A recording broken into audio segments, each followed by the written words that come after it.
been making spoons and bowls since I was quite young, when I was river guiding in West Virginia. And I learned from Keith Backlund and Jesse Whittemore how to make a spoon, and I want to share that with you. This is kind of a fancy one.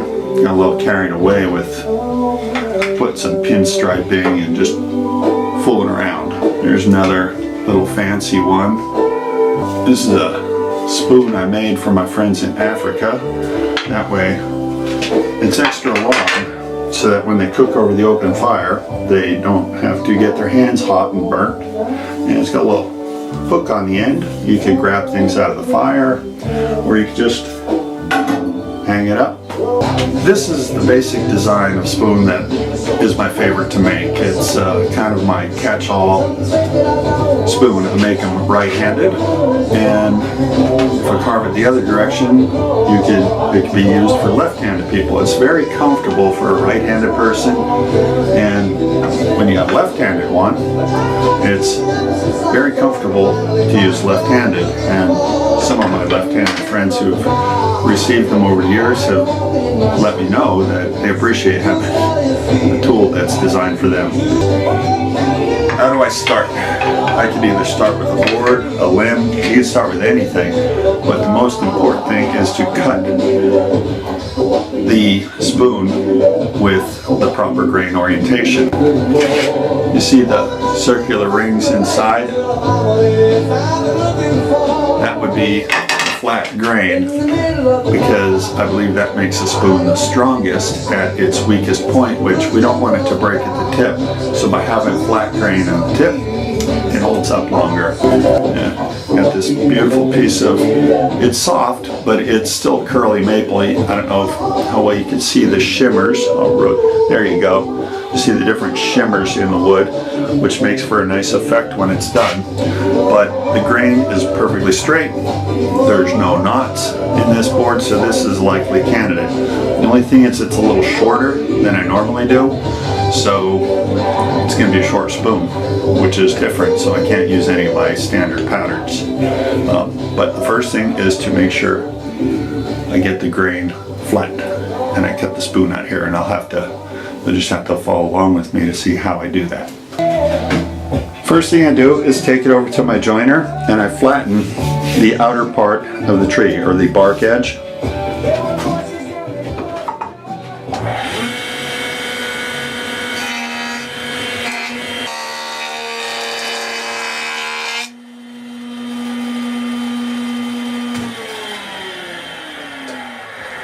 And that's enough, and you can see the beautiful curls in this piece.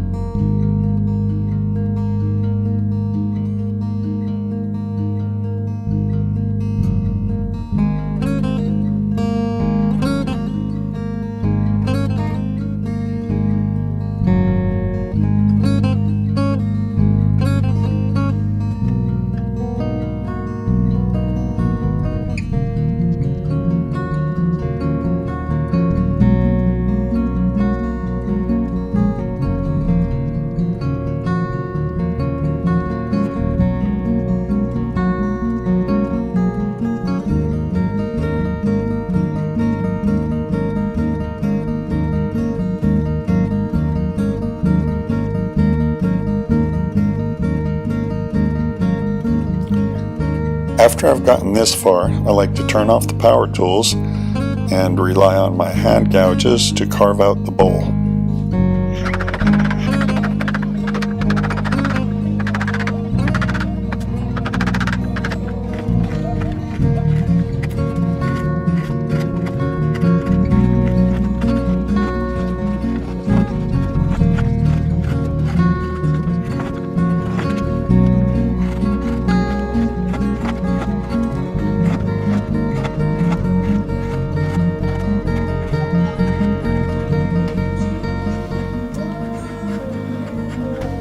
At this point, I like the bowl to have a nice transition up into the handle, so I cut off that little bit of a shoulder, or a reverse shoulder, and then I begin to smooth it down with my French curved scrape, and I use that to scrape out the rest of the inside of the bowl to get rid of all the high points. It works pretty good. It saves a lot of money in sandpaper, but when I'm done with the scrapes, I switch to sandpaper to make it as smooth as possible.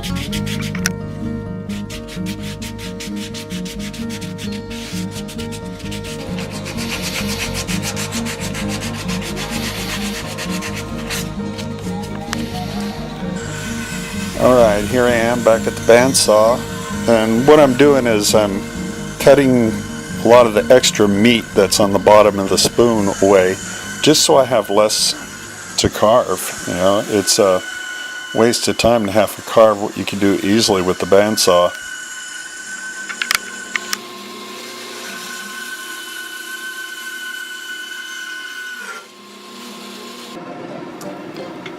Alright, now that we've gotten this far, this is where you actually get the chance to do some real carving. You know, you could use the knife, you could use the draw knife. The draw knife works real well because if you put the spoon in a vise, you could push pretty hard and make a lot of nice straight cuts.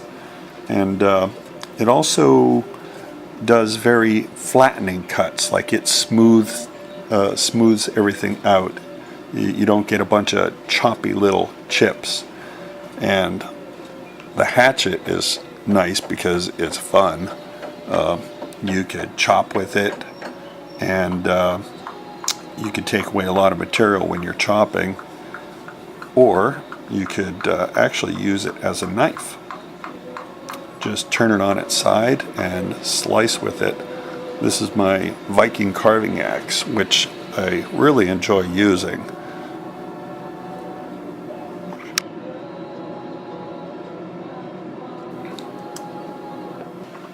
The knife works particularly well between the bowl and the handle to help you smooth out those curves. The bend in the blade does a real nice job of making that transition. But this takes time and it's a lot of work, so sometimes I just resort to the power tools and I get it done.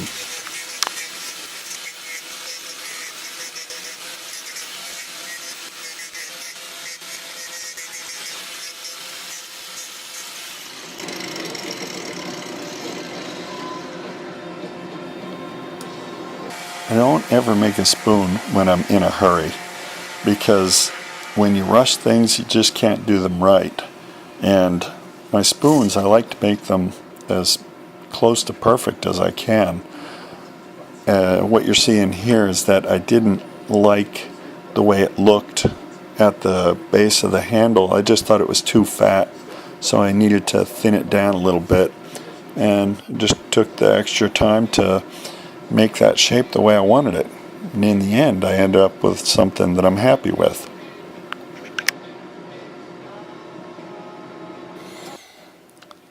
I don't put hooks on spoons very often because they actually add quite a bit of work. Carving out that little bit on the inside and making it perfectly smooth is irritating. But if you're going to do something, each little step has to be done perfect, and that's just too annoying to sand that down, to do it often. Okay, I think I'm getting close to finishing here. I'm going to test it out and see if it feels right. Looks like I could eat food with it. Then it's perfect. And now the final sanding. I usually rough it up with the 320 grit, and then I'm able to identify any scrapes or stray marks that are too difficult to get rid of with the sandpaper. And that's when I switch back to the scrapes.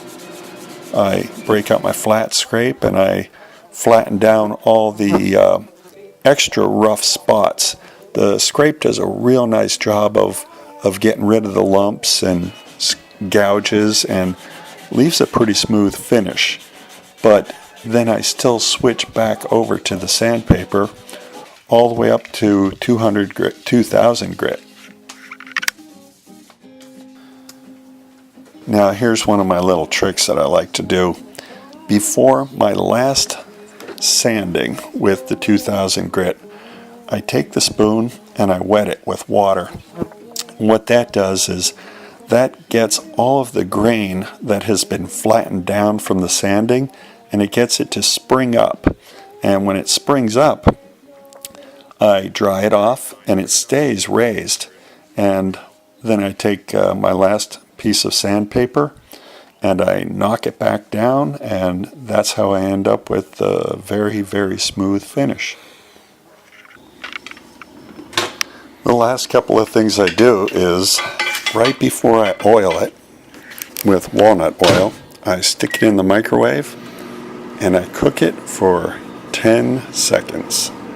No more than 10 seconds, because if you cook it too long, the water, the moisture in the wood can heat up and split the wood. And you don't want that after all the work. But the reason I do this is because it makes the wood hot and everything outgasses. So as it cools down, it actually sucks back in and in-gasses, I guess would be the way to say it. But while it's sucking back in, it's sucking the oil in at the same time that it cools down. So rubbing it with oil while it's in the middle of cooling down helps you get that oil to penetrate a lot deeper into the wood. And once everything's completely saturated, I let it sit. And then I return and I give them a vigorous rubbing with a paper towel and call it finished. I hope you found this interesting or helpful, and thank you for watching.